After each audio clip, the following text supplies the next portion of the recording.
Welcome back to my channel. అందరు ఎలా ఉన్నారండి? నేనైతే బాగున్నాను. ఈ రోజు వీడియోలో ప్రభాస్ గారు నటించిన సినిమాలో హిట్ సినిమా ఏదో ఫ్లాప్ సినిమా ఏదో మాట్లాడుకుందాం. ఈశ్వర్ ఫ్లాప్, రాఘవేంద్ర ఫ్లాప్,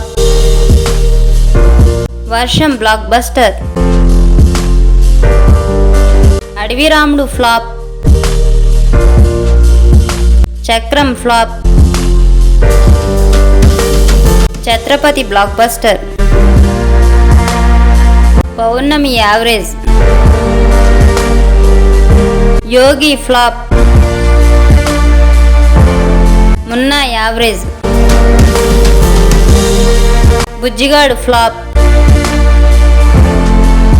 బిల్లా హిట్, ఏక్ Niranjan flop, darling block buster, mister perfect super hit,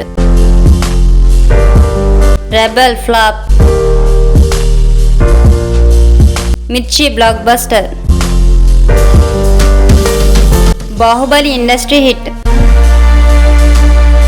Baahubali 2 industry hit, Saaho average, Radhe Shyam flop, ఆది పురుష్ ఫ్లాప్, సలార్ బ్లాక్ బస్టర్, కల్కి బ్లాక్ బస్టర్. ప్రభాస్ గారు నటించిన సినిమాల్లో మీకు ఏ సినిమా అంటే ఇష్టమో కామెంట్ సెక్షన్లో కామెంట్ చేయండి, నేను కూడా తెలుసుకుంటాను. అలాగే మన ఛానల్ ఎవరైనా ఫస్ట్ టైం చూస్తే ఈ వీడియో నచ్చినట్లయితే లైక్ చేసి సబ్స్క్రైబ్ చేసుకోండి. ఇలాంటి మరిన్ని వీడియోస్ మీ ముందుంటాను. Take care, bye bye.